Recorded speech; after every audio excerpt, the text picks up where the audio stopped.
재물보다 명예를 택할 것이요 은이나 금보다 은총을 택할 것입니다. 빈부가 섞여 살거니와 무릇 그들을 지을 수 있는 여호와시니라.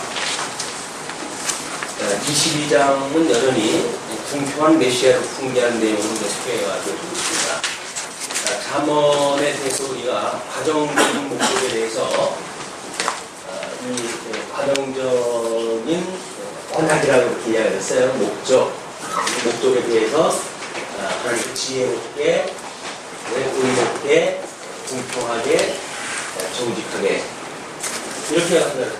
잠언의 가정적인 목적은 이렇게 해야한다. 그런 것이 지금 10장서부터 22장 16절까지 하나님의 의의 성취라고 하는 부분으로 이것이 하나님의 의의 성취 부분으로 연결이 되어지고 있는 거예요.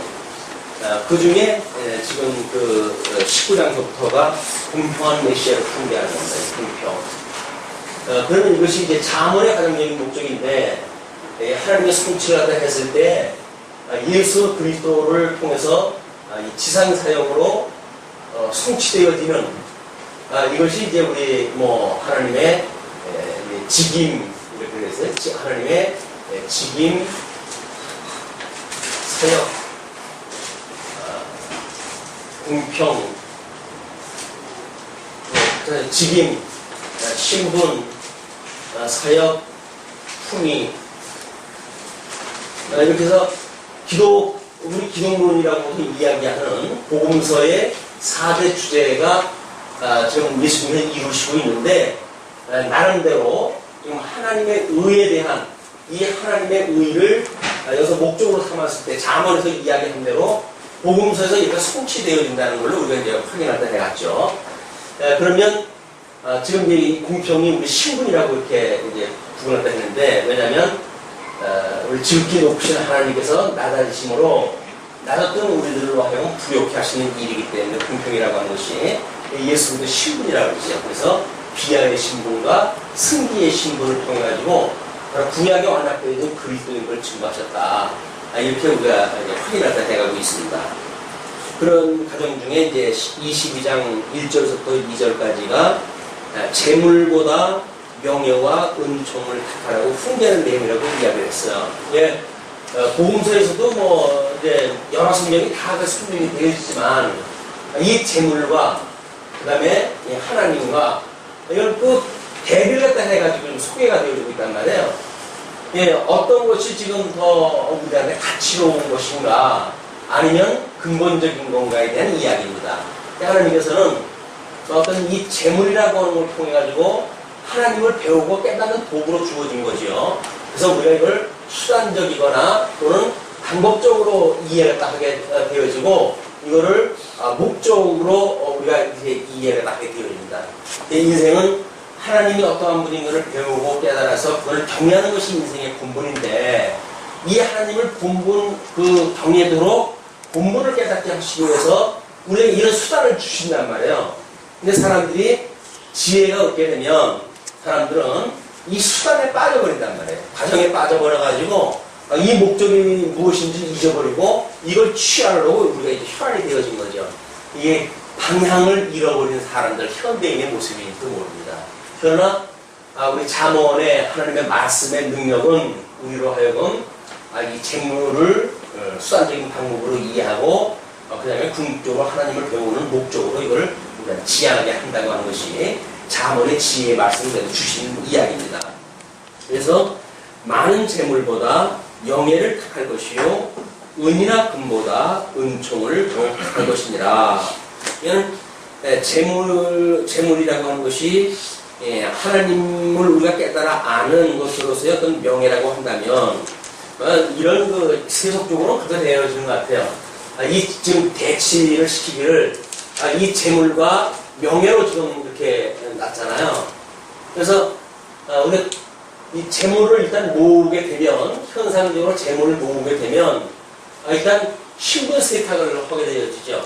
명예를 높이게 되어집니다. 그래서 돈을 우리가 어느 정도 만지게 되면 족보를 뜯어고치고 이렇게 해서 자기가 이제 신분 상승을 위해 가지고 사돈도 귀향이면 어디 저쪽 좀 정치계 쪽에서의 그런 그 영향력 있는 사람과 사도를 맺어가지고 이래가지고 신부를 상승을 시키는 거예요. 그러니까 사도 맺는 게 그냥 맺는 게 아닙니다. 우리 젊은 청춘 남녀가 사랑하기 때문에 결혼하는 것이 아니라 가정에서 어떤 그 결혼을 추구할 적에는 철저하게 자기 가정의 신분과 명예를 위해 가지고 이게 사도를 맺고 이렇게 되어서요. 이것이 바로 계시적으로 이걸 깨닫게 하시는 수단이죠. 계시적으로 수단게 하는 깨달인데 이 재물보다는 명예를 얻는 것 이렇게 이야기를 합니다. 재물보다 명예를 택할 것이다. 그리고 은이나 금보다 은총을 더욱 택하라 그랬어요. 예, 은이나 금 이거 같은 이야기죠. 은이나 금 이거보다는 지금 이 은혜 이건 하나님께서 주시는 일이기 때문에 이 은금으로 해가지고 이걸 깨닫는 일이다. 그래서 예수님은 복음서에서 그런 예를 들지요. 이제 그 주인이 없었을 때에 그 종이 한탕하잖아요. 주인이 온다는 이야기를 듣고는 그 종이 그런 생각을 합니다. 이 주인이 오게 되면 이제 모든 이제 회계감사에 들어가고 회계감사가 되어질 때 자기가 이제 뭐 여러 가지로 부정행위 했던 것이 다 드러날 것이니까 그렇다고 한다면 내가 쫓겨날 것이 뻔한데 이제 나가 쫓겨난다고 한다면 노동을 혼란히 힘을 얻고 음식이 살 것인가 라고 생각을 해가지고 그 주인에게 빚진 자들을 다 불러요. 그리고는 서류를 갖다 전부 조정을 갖다 탕감을 갖다 해줍니다. 나중에 주인이 와가지고 그 일을 갖다 이제 알게 되죠. 그래 놓고는 그 재물을 위해 가지고 친구를 삼는 그런 그 일들에 대하여 주인이 지혜롭다 이렇게 이야기했다고 한단 말이에요. 그러면 자기 돈 삥땅을 쳤는데 지혜롭다고 그러는 건 어디 있겠어요. 계시적으로 보았을 때 이렇게 불의한 재물, 하나님께서 자기의 재물이 아닌 하나님이 거저주신 거 아니에요? 이게 전부 불의한 거예요. 내 의로 내 무슨 뭐 어떤 그런 재주껏이 벌려진 것이 아니라 뭐 나는 어떻게 저렇게 살다가 보니까 하나님이 주신 것이란 말이에요. 주신 거니까 결국은 우리는 하나님이 거저주신 거니까 이게 다 불의한 것들이죠. 이 불의한 것으로 과연 어떻게 친구를 삼는가에 대한 이런 그 이해를 이제 속기가 하죠. 근데 그들이 불의한 재물이라고 하는 것이 물론 복음서에서는 하나님께서 그들에게 주었던 구약적인 그런 그 말씀 아니에요. 그 말씀을 깨닫고 예수님이 오신다고 했을 때 그 말씀을 깨달았다고 하면서 이제 그들이 만약 이 새로 오셨던 주인이신 예수 그리스도와 사귈 수 있는 관계를 만들어가는 것이 불의한 재물로 친구를 삼는 일이거든요. 우리 예수님께서 친구를 삼으시려고 이 땅에 오신 분이니까 그분을 그냥 맞이하는가가 이제 우리의 목적인데 여전히 그걸 가지고 이거 불의한 재물로 친구를 사귀는 것이 주인이 지혜롭다고 이야기했다. 이렇게 이야기했다 해가지고 어떻게 하면 주인 거를 갖다가 적당히 삥땅을 치고 자기 걸로 만드는가 이런 방법으로 이용을 하는 건 전혀 복음적인 이야기가 아닙니다. 불의한 재물이라고 하는 것은 구약적인 모든 율법, 구약 성경에 대한 그런 그 말씀이고 불의한 친구라고 하는 것은 바로 예수님이다. 그러면은 하나님을 주셨던 그 구약 성경 말씀을 가지고 예수 그리스도를 만나는 것이 복음적인 원리지. 어떻게 하면 기득권을 가지고 있는 유대교에서 기득권을 차지하고 잘 먹고 잘 사는가 라고 하는 것이 아니란 말이에요. 근데 하나님의 말씀을 제대로 깨닫지 못하고 하나님의 이 지혜의 말씀을 얻게 되어지게 되면 과정적인 거에 사람들이 빠져가지고 어떻게든 여기서 자기의 명예를 올리려고 하는 여기에 머물려고 만다. 할 수 있으면 이런 것들보다는 재물보다는 명예를 또는 은금보다는 은혜를 더욱 바라라. 그런 그 이야기입니다. 원래 이 수단적으로 주어진 세계는 이제에서 이야기하는 것처럼 빈부가 섞여 사는 곳이에요. 그래서 무릇 그들을 지으신 이는 여호와시다.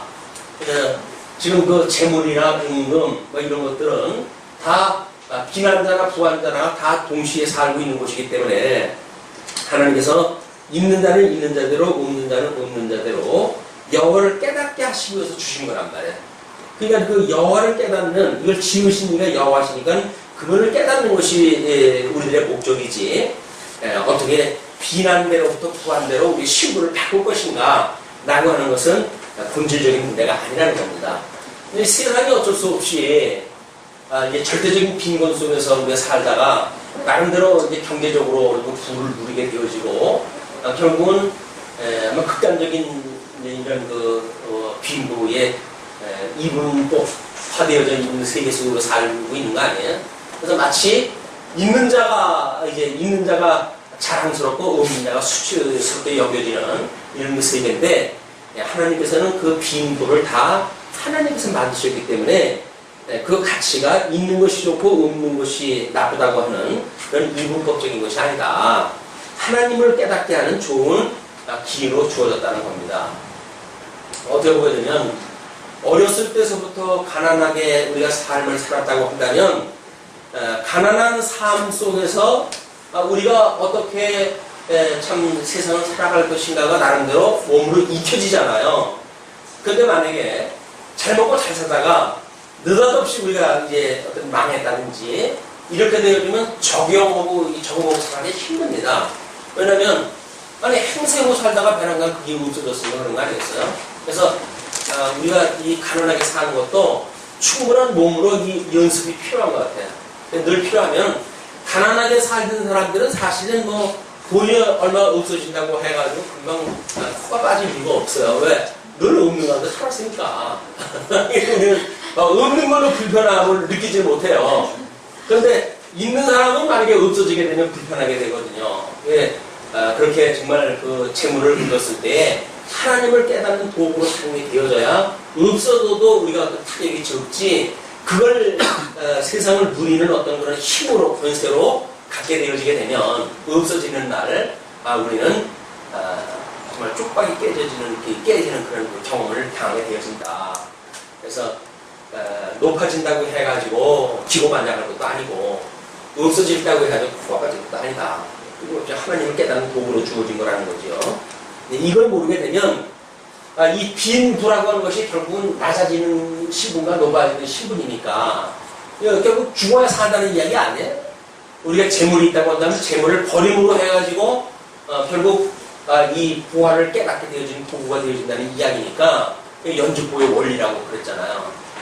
이런 어떤 복음적인 원리를 깨닫지 않고 세상 사람들처럼 재물을 가지고 사람 부리는 걸로 이용한다든지 하는 것이 이제 3절에 나오는 3절부터 5절까지가 겸손과 표역에 대해서 훈계하는 내용인데 3절에 이렇게 이야기를 하죠. 슬기로운 자는 재앙을 보면 숨어 피하려도 어리석은 자들은 나아가다가 해를 받느니라. 그래서 어리석은 자라고 하는 것이 결국은 자기의 경험을 맹신하는 자들이에요. 그냥 우리는 잠언서를 이야기할 때는 끊임없이 우리 르호보암과 여로보암 이렇게 해가지고 지금 이 지혜 있는 자와 미련한 자 하나님의 언약대로 이루어가시는 유다 지파를 통해 가지고 지금 이 성취되어져 가는 것이고 이거는 하나님께서 싫어하시는 언약을 따라 가지고 좀 이루어지는 일이란 말이에요. 범죄할 수밖에 없도록 만들어가는 그 역사이기 때문에 이렇게 되어져 갈 때 이 여로보암도 비록 미련한 그런 어떤 그 반전에 있지만 여로보암 2세 때쯤 가게 되면 나라의 국력이 어느 정도 되는지 아십니까? 바로 솔로몬 통일 왕국 때처럼 엄청난 그 땅을 다 차지하게 돼요. 그때 이제 우리 니느웨가 아주 약화되어졌을 때 거기에 니느웨 멸망에 대한 걸 미리 예고하게 되어지는 요나 사건이 소개가 되어지는 거거든요. 그냥 힘이 없고 나약하니까 꼭 망할 것 같거든요. 그래서 이 여로보암 2세 때쯤 가면 그때 완전히 장악을 하다 해가지고 아주 기고만장해요. 기고만장하는데 기고만장하지 말라는 거예요. 그래서 하나님께서 지금 망할 나라 이 북쪽 제국은 망할 제국 아닙니까? 북왕국은 망할 그 왕국이라고요. 그 망할 왕국인데도 불구하고 부가 만들어져 가지고 땅덩어리가 넓어지고 마치 그러니까 세계를 다 장악할 것처럼 기고만장을 하다 하는데 미련한 자들이다. 그게 안 된다. 우리 요나를 북쪽 니느웨에다 보내가지고 니누의 성의 사람들과 회개하고 돌아오게 하잖아요.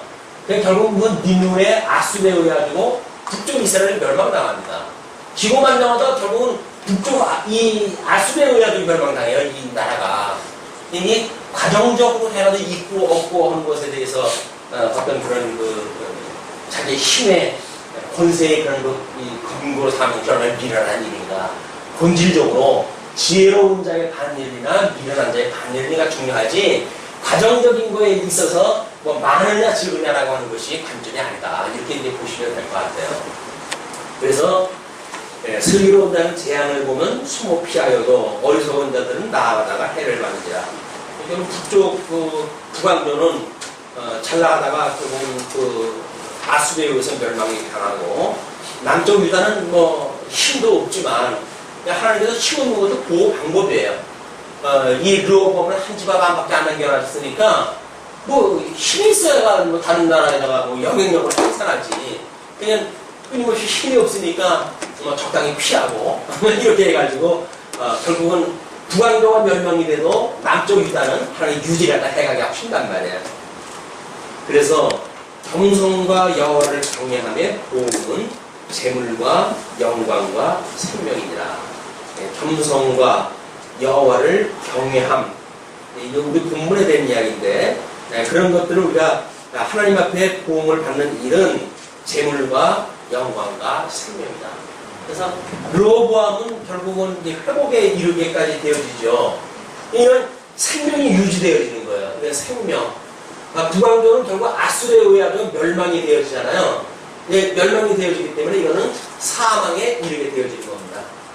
왕조로서는 물론 12지파야 나중에 요시야 때 다시 이제 통일 왕국을 이루고 그리고 여러 번 2세 때 차지했던 땅덩을 다시 차지를 하게 되어지지만 이런 이 하나님의 멸망하실 나라와 또는 지켜되어질 그런 나라를 섭리하시는 이런 그 원리를 우리가 깨닫게 되어지면 어떻게 보면 우리가 이제 이것이 우리가 거듭나고 중생한 우리 영혼에 대한 그런 그 문제라고 한다면 그건 육체의 소욕에 대해서인 거 아니겠어요? 성령의 소욕을 따라가는 것과 육체의 소욕을 따라가는 두 가지 요소를 다 가지고 있는 거예요.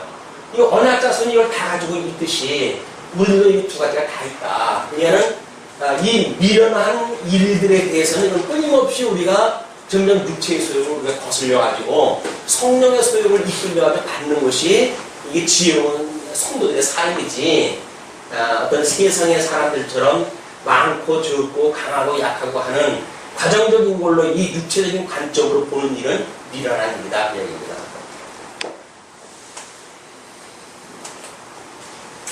살아남는 자, 한 집합안이지만 결국은 이 르호보암의 남왕조가 살아남아요.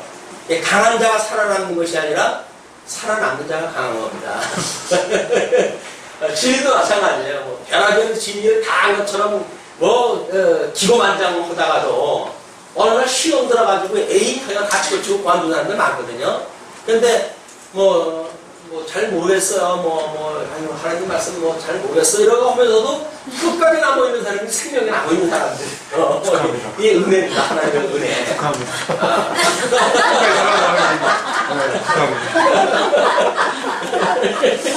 태연이 어머니.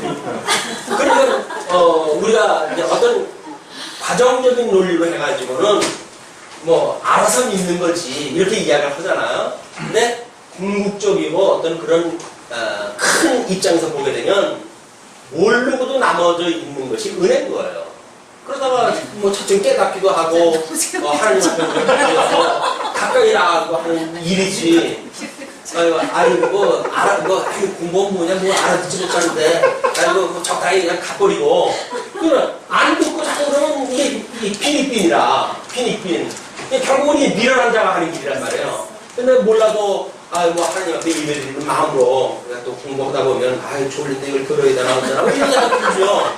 그러나, 열몇 대 뜨다 한마디가 빵 하고 뭐가 뚫리게 되면, 우리 임계치라는 것이 있어요. 임계치라고 하는 그거는 서서히 올라가다가 그때는 감지 못합니다. 어느 정도 그 임계치에 도달하게 되면 뭔가 팍 튀는 시간이 있어요. 그걸 우리가 은혜를 깨닫는 시간이라 이렇게 얘기하죠. 영감이 이제 우리가 깨닫게 되어지고. 어떤 예고되어져 있다가 오는 게 아니에요. 어느 날 그냥 무심히 예배를 드리다가 은혜를 깨닫게 되어져. 그래서 새로운 생명에 대한 체험을 우리가 갖게 되어지고 은혜를 깨닫게 되어지기 때문에 그래서 남아있는 데가 중요한 거예요. 남아있는 데가. 깨닫고 뭐 별하별 기고 만져가고 이러는 그 사람들도 중간에 아유 이것도 그냥 뭐 그렇다 해가지고 포기하고 그만둔 사람이 한둘이 아닌 거예요. 중요한 줄 않습니다. 하나님의 은혜로 붙들어주는 자, 주께서 사람이 넘어져도 아주 엎드러지지 아니하면 주께서 붙들고 계시니라. 하나님께서 우리 오른손을 붙들고 계신 것을 끊임없이 감지하고 있는 자들, 지혜로운 자예요. 비록 우리가 재물이 적어도 명예가 없어도 하나님께서 나와 함께 하신다고 하는 믿음을 가지고 우리가 이 생명을 유지해가는 거지. 그래서 강한 거 가지고 뭐 세상을 살아간다고 해가지고 예수 믿는데 뭐 좀 강하고 부자여야지 예수 믿는 사람이 은혜가 안 되겠고 그게 가난하냐 라고 많은 사람들은 돈 좀 벌게 되면 교회 다 떠납니다. 어떤 목사님이 그 고백을 하는 사람이 있어요. 교회를 갔다 안 나오는데요. 아주 잘 나왔대요. 근데 그렇게 사업이 안 됐다는 거야, 이제 교회 나올 때. 근데 어떻게 하다가 뭐 이제 무슨 뭐 학원 사업을 갖다 했는데 그렇게 잘 된다는 거야. 문제는 너무 잘 되니까 교회를 안 하고 어느 게 지혜로운 일입니까? 에이, 교회 못 가는 만큼 돈이라 잘 벌었으면 좋겠다 이걸 생각하십니까? 미련한 자 미려. 네, 하나님 앞에 우리가 이 가난하게 살지라도 하나님의 은혜를 깨닫고 사는 것이 인생의 본능을 아는 것이 지혜란 그 이야기입니다. 그래서 패역한 자의 길에는 가시와 올무가 있거니와 영혼을 지키는 자는 이를 멀리하느니라. 그래서 그러잖아요. 우리 주님께서 가르쳐준 기도를 보게 되면 우리 임집사님 시험에 들었다 그러는데 시험에 들게 하지 말아주세요. 그 이야기예요. 넘어질 땐 그럼 시험거리예요. 그러나 이 시험에 아주 넘어지기 말게 해주세요. 우리가 어찌 하나님 앞에 사는데 시험을 안 받을 수 있겠습니까? 나는 아주 넘어지지 않기만 해주죠. 그 이야기예요. 그게 꺼질 듯 하면 하나님께서 붙들어 주시는 거란 말이에요. 사랑 갈 때를 맞아 꺾지 아니하시고 우리 주님의 그 은혜가 시험에 우리 들려 끊임없이 뭐 이스라엘 백성들 끊임없이 시험 안에요. 하나님이 정말 계신가요? 라고 우리가 이 의심을 갖다 할 만큼 끊임없이 시험거려요. 그러나 우리 주님께서 끝까지 우리 붙들고 계시기 때문에 이 회복에 참여하게 되어진다. 이스라엘 백성들. 그래서 시험에 들게 하지 말아주세요. 시험에 들게 하지 말라는 이야기는 아주 넘어지지 않게 해달라는 이야기예요. 그리고 우리를 악에서 구원해 주세요. 그 이야기예요. 그리고 주님의 몸된 교회에서 살아가는 성도들이 이거에 구원을 해달라는 거거든요. 그런데 이쪽에 정신이 풀려가지고 에이 망해도 좋으니까 돈이나 떼돈을 갖다 받았으면 좋겠다. 복권 이번에는 뭐 1등이 한 명밖에 안 됐더니요. 그래서 135억이랍니다.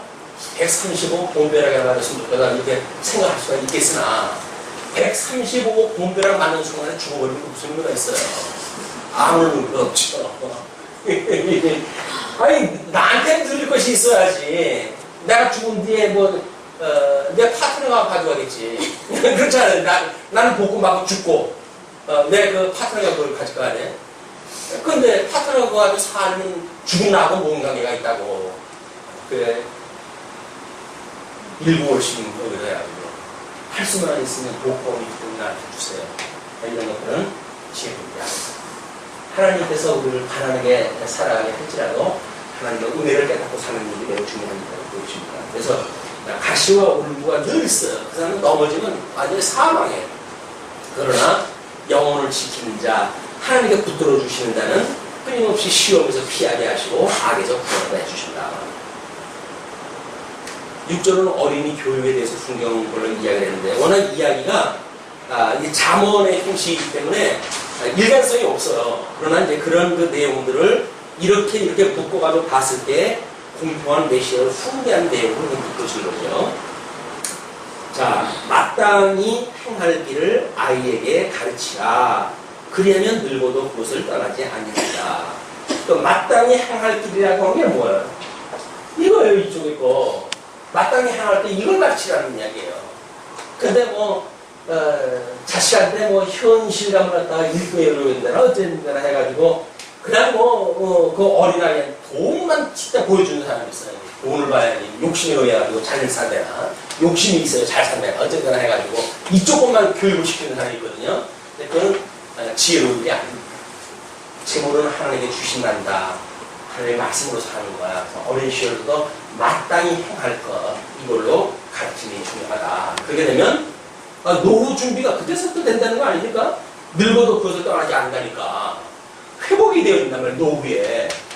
아무리 복음을, 우리가 이제 복음을 부모님한테 그게 어렸을 때도 듣고 이런다는, 청소년기, 반항기에는 잠시 떠날 수도 있잖아요. 그러나, 끊임없이 하나님의 말씀을 사모하고 돌아올 수 있기 때문에, 어렸을 때부터 하나님의 말씀으로 자녀를 가르치는 일은 아주 매우 중요한 일이죠. 그래서, 이것이 마땅히 행할 길을 아이에게 가르치라.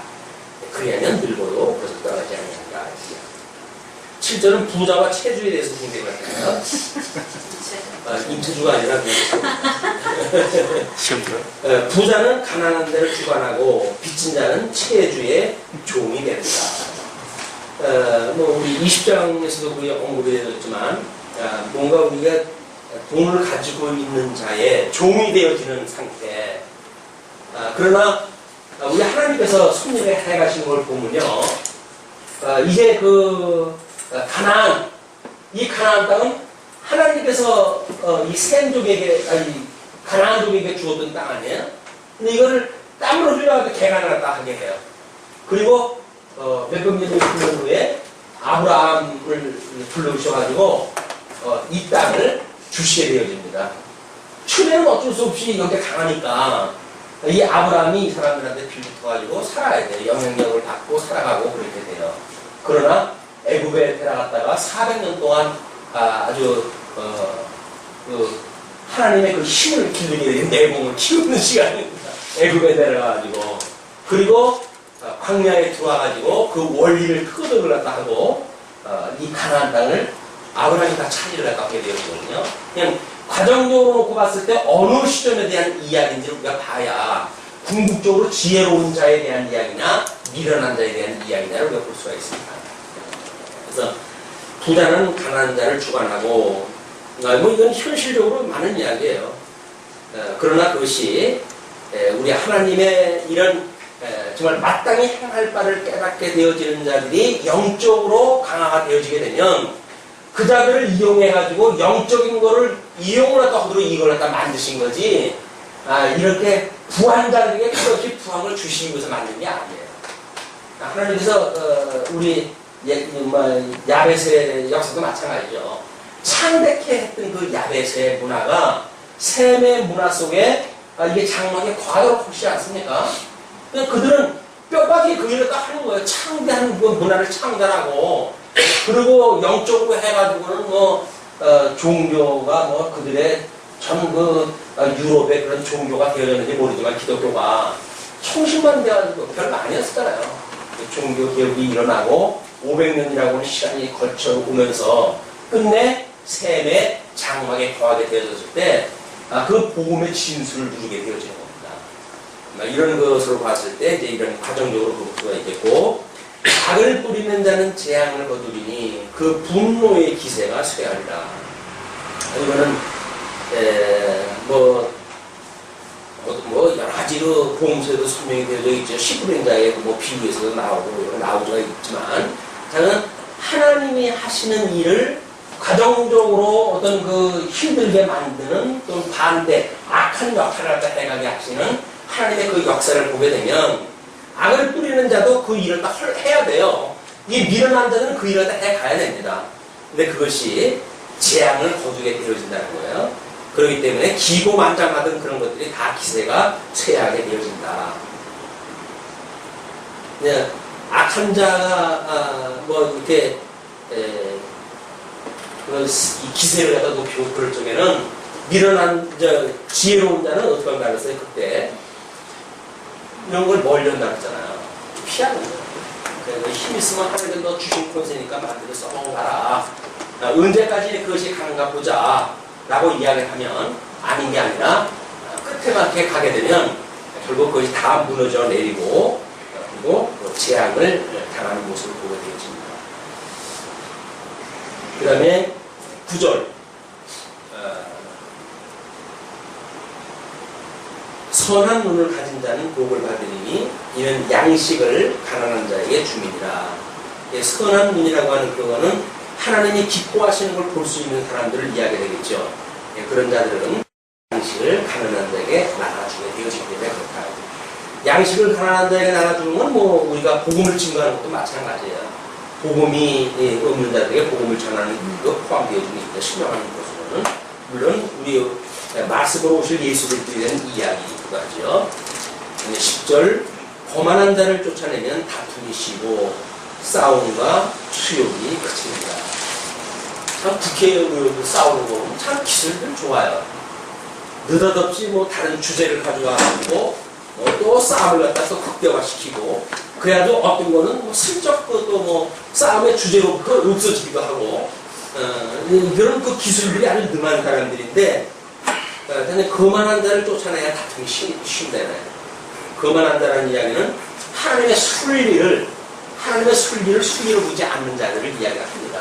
어떻게 보면 여로보암이 열지파 반을 가지고 좀 그 르호보암을 떠난 것 같지만 이거는 하나님께서 이 여로보암으로 하여금 열지파 반을 가지고 쫓아낸 거예요. 쫓아낸 거. 궁극되어진 역사. 그래서 그것은 결국 아수르에 멸망되어지는 부관적으로 이루게 되어지는데 마음의 정결을 사모하는 자, 마음의 정결을 사모하는 자의 입술에는 덕이 있으므로 임금이 그의 친구가 되느니라. 마음의 정결을 사모하는 자는 그냥 복음을 사모하는 자를 이야기하겠죠. 그때 이제 말씀으로 오신 예수 그리스도 그분께서 이제 친구가 되어져 가지고 영원한 하나님 나라를 이루게 되어지는 모습을 우리가 볼 수가 있습니다. 12절 여호와께서는 지식이 있는 자를 그 눈으로 지키시나 괴사한 자의 말은 피하게 하시니라. 끊임없이 지식이 있는 자는 뭐 마음으로 깨달아 그 다음에 하나님에 대한 지식을 알고 그리고 믿어 근신하고 그리고 은사를 실현하는 모략을 이루는 그런 그 잠언서에서 이야기하고 있는 그런 그 논리입니다. 그 논리대로 지식이 있는 자를 그 눈으로 지키신다는 이야기예요. 그래서 하나님의 말씀을 가지고 살아간다고 한다면 사실은 겁먹을 것이 없습니다. 경제적인 이유든 정치적인 이유든 말씀이 없고 그러니까 속이 허하니까 이 눈에 보이는 걸로 해가지고 무장을 하고 싶어하고 뭔가 나를 갖다 좀 이렇게 포장을 하고 싶어하지 복음을 깨닫고 살아가는데 있는 자가 잘난 척한다고 해가지고 힘들을 게 뭐가 있고 강한 자가 강한 척한다고 해가지고 겁먹을 게 뭐가 있어요. 다 하나님 주신 권세 가지고 살다가 망하려면 망하고 그럴 테지. 그렇게 믿고 살아가는 것이 복음을 가지고 살아가는 사람들의 이익입니다. 예수님께서 그런 그 말씀의 능력이 없었다고 한다면 어떻게 혈혈단신 와가지고 그 유대인들 속을 속에서 그 대중들 속에 지나가시겠어요? 그럴 수 없죠. 그러나 예수님은 그런 자들을 갖다가 아무렇지도 않게 보였어요. 어떤 경우는 아마 그걸 뭐라 그러죠? 아무것도 없는 듯이 보이는 그런 우리 시체말로 쓰는 표현이 있는데 없는 걸로 보이는 거. 왕 무시해가지고 그냥 한 거 있잖아요. 투명인간. 네? 투명인간. 투명인간. 대중들이 그렇게 막 난리 치는데 그 가운데 그냥 지나가잖아요. 나는 그럴 건데. 그거예요. 환난이 왔을 때 우리도 뭐 단호하게 그 환난을 기뻐하는 게 뭐야? 환난 하나님께서 뭔가 목적을 있어가지고 그냥 주신 거 아니에요? 그럼 그냥 가는 거예요. 뚜벅뚜벅. 그냥 뭐 죽이기 뿐에 더 하겠어요? 하나님께서 끝까지 회복을 시켜주신다니까 아주 죽기는 아니실 테고 뭐 우리 붙들어 주실 것이 분명하니까 그냥 가는 거예요. 가는 거. 우리는 그냥 일반 거기에서는 웹불 소요 앞으려가야 가라 이렇게 이야기하고 그러는데 그 웹불소 시력이 0.3이래나 그런데 앞에 안 보이도 합니다. 근데 돌진을 보면 무섭게 돌진하잖아요. 죽으려면 죽어라. 막 이러면 무조건 그러고. 근데 그거는 겁먹고 다 도망가 버리잖아요. 생명을 가지고 있는 사람은 그 생명 때문에 겁먹을 게 없어요. 내가 이 영생을 얻었는데 죽어봤댔자 영생을 얻은 사람이 어디야 여기서 하나님 나라 살겠지. 영생을 얻은 것이 확인이 안 되니까 할 수만 있으면 여기서라도 어떻게 더 좀 살아볼까 해가지고 점점 궁금하는 거지. 영생을 얻은 것이 확실하다고 한다면 겁먹을 거 없어요. 생명이신 예수님이 이 땅에 와서 겁먹을 이유가 뭐가 있었겠어요. 그분께서 우리하고 한 몸이 되어졌으니까 우리도 마찬가지로 죽으면 죽이라 그러는 거예요. 그래서 사직생의 원리에 신앙생활도 해갈 수가 있는 거지. 죽으면 죽으리라. 더 올까요? 안 주시면 가면 되지 뭐. 이런 믿음을 가지고 사는 것이 바로 하나님한테 지식이 있는 자들의 그런 모습이 아닌가. 13절 게으른 자에 대한 훈계입니다. 게으른 자는 말하기를 사자가 밖에 있은즉 내가 나가면 거리에서 찢기겠다 하느니라. 죽으면 죽으려고 가라니까.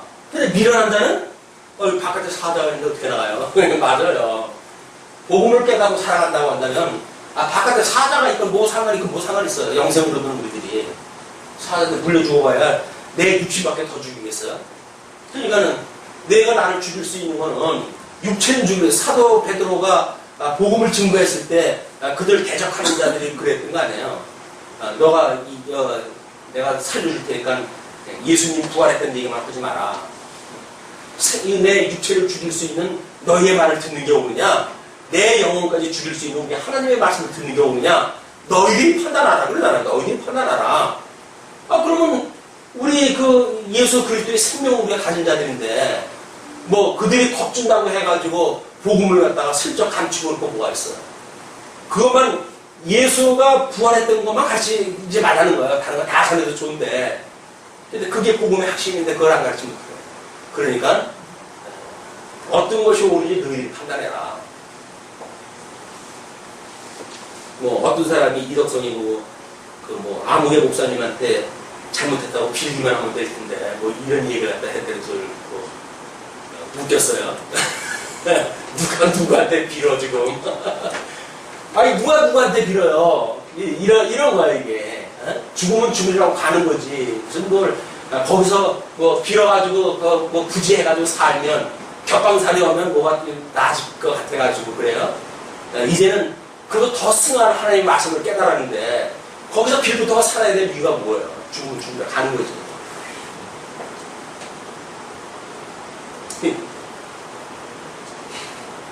14절은 이랬는데 음녀의 입에 대해서 훈계를 해요. 음녀의 입은 깊은 함정이라 여호와의 노를 당한 자는 거기 빠지리라.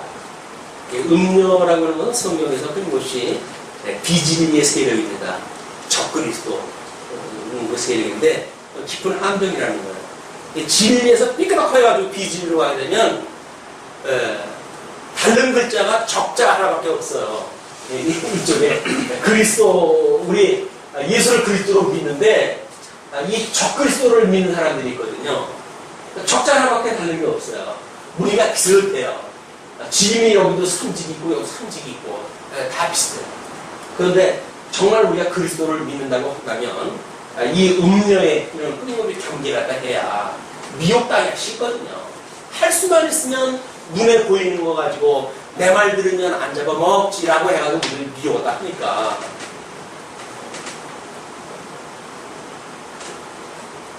지가 뭐라고 잡아먹어. 15절은 징계에 대해서 훈계를 합니다. 아이의 마음에는 미련한 것이 얽혔으나 징계하는 채찍이 이를 멀리 쫓아낸다. 아이라고 하는 것이 나이가 어린 아이도 이해가 없겠지만 하나님의 말씀에 대한 이해가 적은 그런 마음도 포함되어지겠죠. 그래서 이것은 이 진리에 대한 어떤 우리들의 지식이 부족하게 되어지게 되면 미련한 것이 얽혀져 있어요. 요놈이 그분인지 그분이 요놈인지 잘 몰라요. 분명히 얽혀져 있어가지고 이게 하나님의 말씀을 우리가 끊임없이 궁금하다 해야 빛과 어둠을 구별하다 할 수가 있다. 이게 징계하는 채찍 이게 뭐예요? 하나님의 말씀이겠죠. 하나님의 말씀 채찍. 이때 쓰는 채찍이 어떤 채찍인지 아시죠? 채찍 끝에다가 쇠붙이를 갖다 매달아가지고 한번 치면은 살까지 찢어지는 그런 게 채찍인 거예요. 그렇게 해야 정신이 번쩍 들지. 적당히 여기서 좀 예를 들어 무늬 비슷하게 해가지고 양말 거쳐가지고 이렇게 살아가는 일은 하나님의 말씀을 들었을 때 골수까지 쪼개지는 책임을 우리가 가져야 이걸 멀리할 수가 있게 되어지는데 16절 부자의 학대에 대해서 훈계합니다. 이를 얻으려고 가난한 자를 학대하는 자와 부자에게 주는 자는 가난하여질 뿐이니라. 그래서 이익을 얻으려고 가난한 자를 학대를 갖다 해요. 예. 없는 자를 두들겨가지고 돈을 뺏는 게 제일 쉽잖아요. 있는 자한테 돈 빼는 거 어렵습니다. 그러니까 99가진 자가 하나 가지고 있는 자를 뺏는 것은 그것이 인정머리가 없어서 그런 게 아니라 그게 가장 쉬운 방법이에요. 99개 가진 사람이 하나 가지고 거 빼는 건 아주 쉽습니다. 그러나 하나 가지고 있는 사람이 99개 있는 거 뺏을 수가 있다고요? 처음에는 말씀 못 뺏어요. 그러니까 지금 이렇게 이익을 얻으려고 가난한 자를 학대하는 자, 이런 그 자는 결국 나중에 가난하게 되어진다는 겁니다. 부자에게 주는 자도 마찬가지입니다. 부자에게 주는 자는 왜 부자에게 줘요?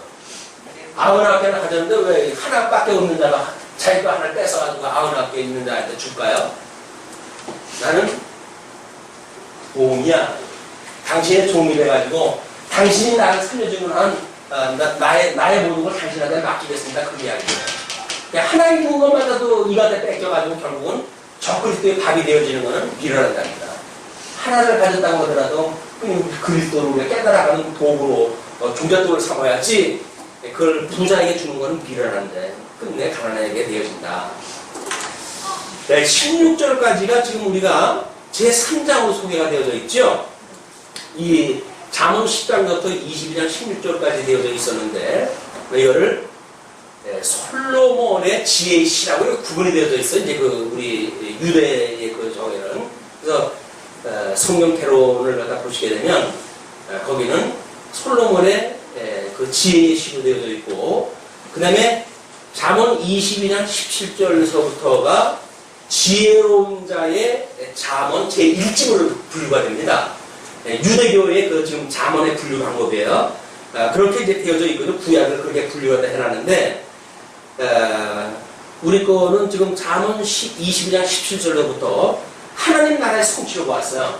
이거는 과정적인 목적이라고 했을 때 지금 이렇게 하나님의 의가 성취되어지는 것을 보았는데, 지금 그 22장 17절부터는 이 결과적 목적이라고 했어요. 예, 결과적 목적으로 해가지고 주보의 그 일부를 해서 지금 2장으로 제3절 소개해줬어요. 제1장 메시아 언약 그것이 지금 1장부터 6장까지 되어져 있었고 그 다음에 3절부터 5절 4절부터 5절 3절까지 2절부터 3절까지를 하나님의 의에 대한 언약으로 봤잖아요. 가정적인 언약으로 해서 그것이 하나님의 의에 대한 언약이었었고 4절부터 6절까지가 하나님 나라에 대한 언약이에요. 그리고 하나님 나라에 대한 언약이 지금 22장 17절부터는 그게 성취되어지는 거야. 이 나라가 성취되어지는 예, 하나님의 나라가 성취되어지는 것이 지금 소개되어지고 있다. 이 결과적 목적이 지금 하나님 말씀에 선포되어지면 이렇게 언약되어지는 것이 이렇게 이루어진다는 거예요. 그 잠언 자체의 논리가. 그래서 이렇게 이루어지는 것은 지금 우리가 하나님의 나라에 대한 이야기겠죠. 하나님의 나라. 이 사역 중에 우리가 이제 하나님의 나라, 의, 이런 게 포함되어져 있는데, 하나님의 의와 나라를 소개한 것이 우리 지금, 로마서로부터 갈라디아서까지 이야기 아닙니까? 이거는 지금 누가복음에 대한 그런 그 이야기를 했어요. 누가복음에서 의와 나라에 대한 것이 소개가 되어져 있는데, 그러다 보면, 지금 이 하나님의 나라가 결과적으로 어떻게 이루어지는가에 대한 이야기니까, 그 제목이 제4장 하나님의 나라의 성취 해놓고 제1절이 슬기로운 통치의 성취로 이렇게 구분하다 했습니다.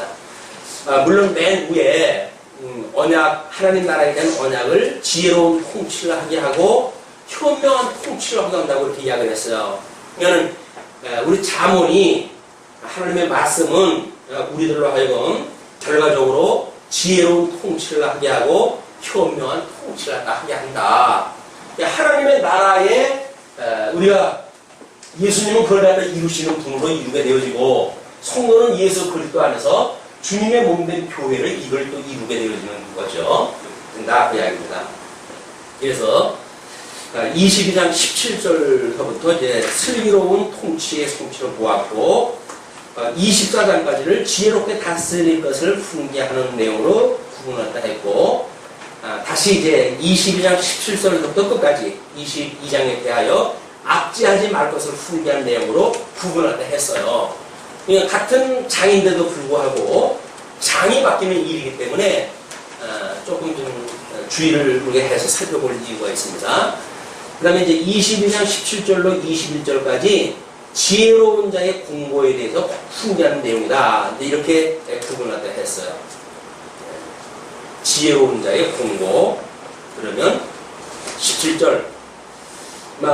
그 위에 성경책 가지고 계신 분들 위에 무슨 제목을 잡아놓은 게 있나요? 네. 이 비유를 들어야 해서. 네, 뭐 그렇게 있고, 잠언의 30마디라고 하는 그걸로 뭐 제목을 잡아놓은 것도 있고 여러 가지가 있어요. 그런 그 이야기는 나름 지금 29절까지가 어떤 주제를 가지고 설명되어진다고 하는 그런 그 이야기겠죠. 우리는 그걸 두 가지로 나눠가지고 21절까지는 지혜로운 자의 공고에 대해서 훈계하는 걸로 했고 22절부터 29절까지는 압제를 금하고 자기 사업에 근실을 하라고 훈계하는 내용으로 구분한다 했습니다. 그럼 먼저 지혜로운 자의 공고 뭐라고 이야기를 하냐면 너는 귀를 기울여 지혜 있는 자의 말씀을 들으며 내 지식에 마음을 두지어다. 물론 여기서 너라고 하는 그거는 이 기록자가 우리 잠언이 솔로몬의 이제 이 자체는 지혜로운 자의 잠언 제1집이니까 솔로몬의 이 잠언은 아니에요. 여기는 그냥 지혜로운 자가 지금 이걸 쓰면서 너라고 하는 그 이야기는 잠언을 읽는 자가 해당이 되어지겠죠. 그때 동시에 듣는 자, 그거를 기록으로 남겼습니다. 지금 우리 읽히는 자, 이거는 이제 우리 예수님이 오셔가지고 나라를 통치할 것으로 이루어지니까 너는 귀를 기울여 지혜 있는 자의 말씀을 들으며 내 지식에 마음을 두지어다. 그래서 하나님의 아는 지식을 가지고 있어야 이렇게 살다가 우리 예수님이 오셨을 때 그 예수님을 맞이할 수가 있게 되어지는 거거든요. 지혜의 말씀을 우리가 기울이고 그 말씀을 듣는다는 이야기는 바로 우리 하나님께서 복으로 주신 자들의 맥을 우리가 이해가 하는 거예요. 이게 복과 저주를 이루어서 하나님의 섭리의 방법입니다. 복과 저주를 갖다 이루어하시는 예정을 이루는 거죠. 이거는 선택, 이거는 유기. 이것이 예정을 이루어하시는 일이기 때문에 하나님 양변왕은 복과 나라를 약속했다 하셨는데 그런 이 의에 대하여 복과 저주를 갈라진다는 거예요. 그럼 하나님의 나라에 와서는 어떻게 돼요? 이건 북왕조가 되어지고 이건 남왕조가 되어지겠죠. 이거 갈라지는 거예요. 그리고 이제 이것이 예수님이 오셨을 적에는 예수를 믿는 그리스도인들과 예수를 믿지 않는 유대인들과 갈라지는 그런 역사로 계속되어 있습니다.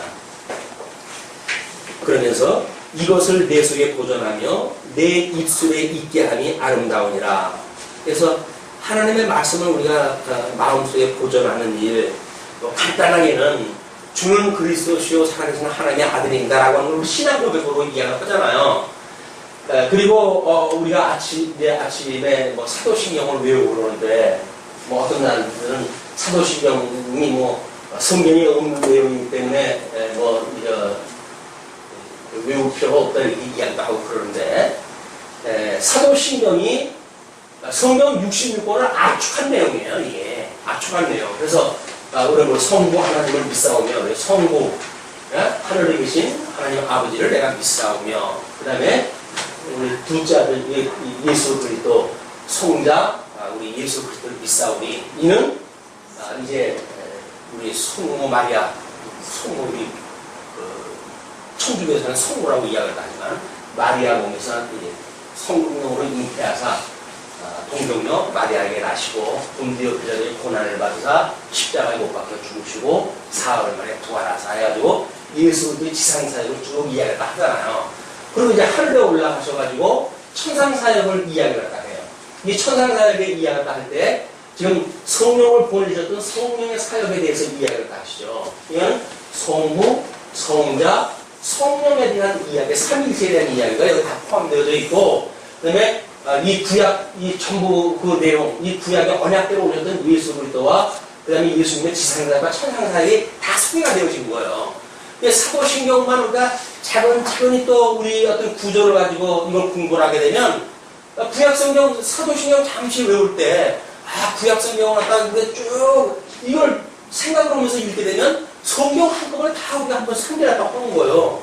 얼마나 이 소중합니까? 또 우리 아이들에게도 이걸 가르쳐가지고 성경의 구조를 알려주는 게 얼마나 유익한 거예요.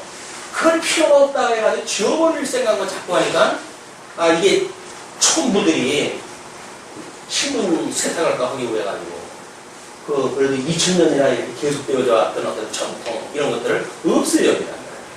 그러면 내재적으로 포를 갖다 해야지 없애버려가지고 다 무너뜨려버리고 그다음에 새로운 걸 지어버리는 일은 이거는 지우는 일이 아니다. 졸부문이세요. 졸부문이세요. 뭐 좀 알았다고 해서 가볍게 다 지워버리는 건 졸부문이잖아요. 족보 뜯어고치고 하는 거는 졸부들이 하는 일이지. 아니 자기가 뭐 당당하다고 그러면 우리 아버지가 노예 출신이었어요. 그런 이야기 왜 못해요? 어떤 드라마 생각이 나요. 왜 당당하게 얘기 못해? 네가 내 여자라고 왜 당당하게 얘기 못해? 그러잖아요. 예수 그리스도 우리 남편이라고 왜 당당히 말을 못하냔 말이에요. 이걸 뭘로 얘기하는 거예요? 성령에 대해서도 뭐 나중에 이제 거기로부터 이제 심판으로 오시는 예수 그리스도의 재림의 역사까지 전부 소개되어 있는 사도신경입니다.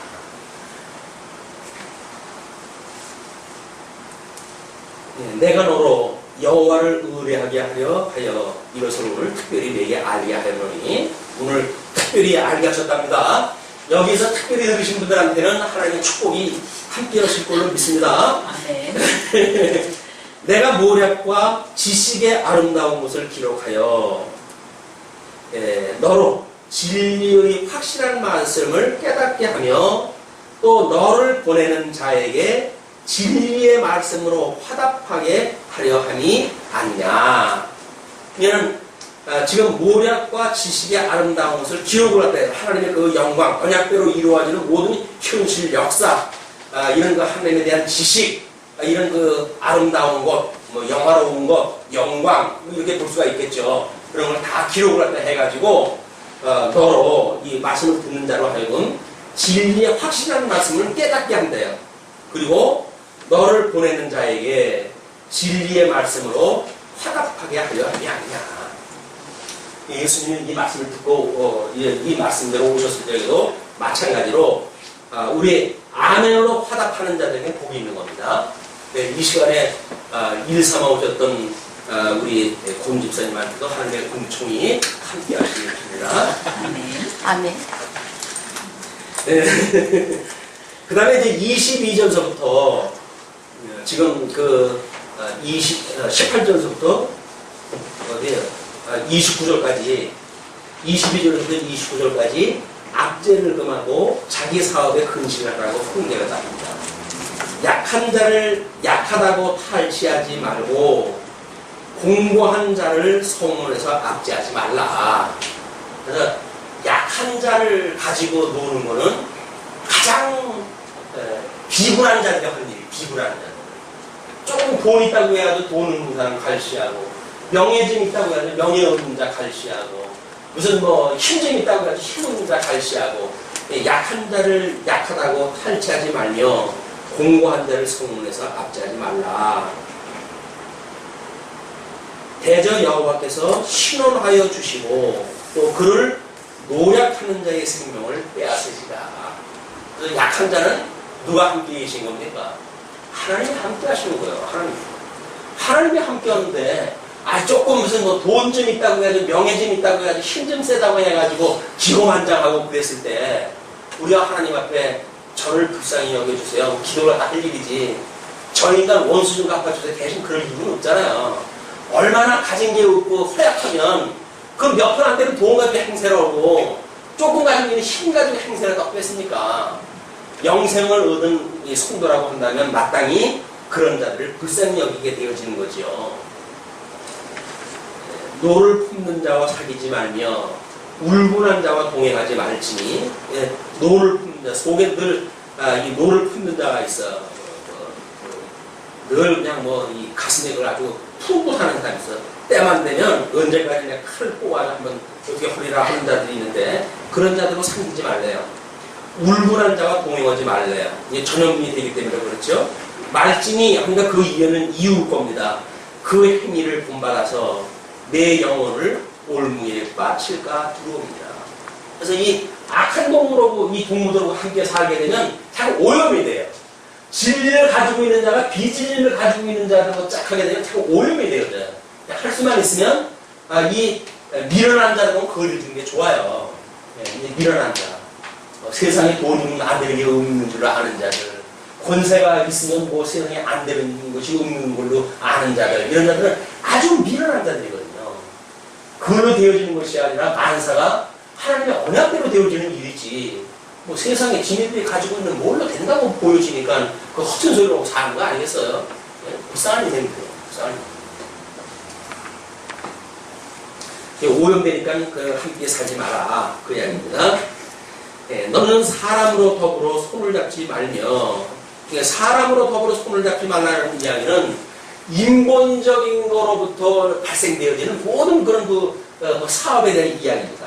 인본적으로는 우리 사도 바울이 내가 복음을 깨닫고 하나님의 말씀으로 예수 그리스도의 계시로 말씀을 깨닫고 내가 사도 바울을 무조건 만나러 가지 아니하였지 않았느냐 라고 하는 그런 그 일들도 바로 이거예요. 사람으로 더불어 손을 잡지 않았다는 이야기입니다. 뿐만 아니라 남의 빚에 보증이 되지 말라. 남의 빚에 보증이 되지 말라는 이야기는 뭐예요? 우리가 어떤 사람이 그래요. 나 이거 보증이 좀 당장 있어야지고 오늘 이거 했는데 좀 보증 좀 쓸어줘요. 그러면 뭐라고 그래요? 그 사람을 거절할 수 있는 제일 좋은 방법이 성경에도 보증 쓰지 말라 그랬잖아요. 그냥 거절을 갖다 해요. 성경적이죠. 아니 원수까지도 사랑하려면 사랑하는 사람이 좀 살겠다고 좀 보증 서달라고 그러는데 성경이 하지 말았다고 안 해줘? 그 이야기는 성경을 갖다 도구하는 거예요. 자기 유익을 위해 가지고. 그 하나님이 그 속을 못 들여다보겠어요?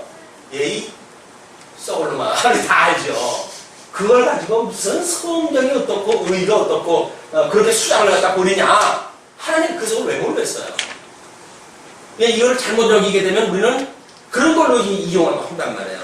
그러나 여기는 뭐예요? 남의 비중에 보증이 되지 말라는 이야기는 만사가 하나님의 언약대로 되어지는 건데 지금 이 북쪽 이스라엘을 망할 길로 가는 길이에요. 그럼 보증을 서가지고 연합전선을 펴가지고 이들을 싸움을 갖다 해가지고 전쟁에서 이들이 질 걸 갖다 못 지게끔 만든다든지 하나님이 보증 서는 일이 아니겠어요? 그게 아니다. 그래서 비진리가 이루어지는 일에 대하여 그걸 보증 쓰지 말라는 이야기지.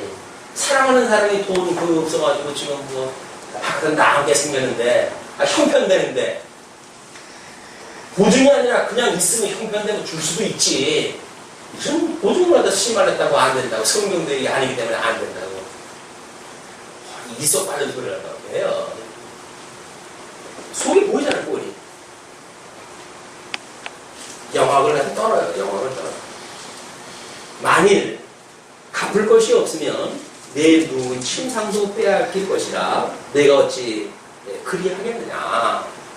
또는 아니 다른 거 죽을 위해서 내가 죽으면 죽으리라고 그러면서 복음을 위해서 죽을 생각을 하게 되면 침상까지 뺏긴다 해가지고 무슨 이유가 있겠어요. 예수님은 머리도 꽃도 없다고 그러는데 그렇잖아요. 이 말씀을 오해하게 되면 철저하게 자기의 유익을 위해 가지고 전부 도구하다 하는 그런 성령 구조를 이용하다 하게 되어진단 말이에요. 내 손조에 세운 옛 지계석을 옮기지 말지니라. 하나님의 언약대로 이루어졌다는 것을 보여주기 위한 거예요. 다 하나님 경계를 정해놨으면 유익, 자기 어떤 조건, 현재 가지고 있는 뭐 이 여건에 의해서 바꾸고 이러는 걸 하지 말아라. 하는 약속대로 되어지는 거니까. 내가 자기 사업에 근실한 사람을 보았느냐? 이러한 사람은 왕 앞에 설 것이요. 천한 자 앞에 서지 아니하리라. 사업에 근실한 자는 결국 뭐예요? 하나님의 지식에 불한 자. 그런 그 자를, 이건 왕 앞에 설 거예요. 우리 주님께서 이루하신 대로 그 이렇게 이루하시니까. 이것이 바로, 압지하지 말 것을 통해 지혜롭게 다스리는 훈계에 대해서 이야기하는 겁니다. 기도하시죠.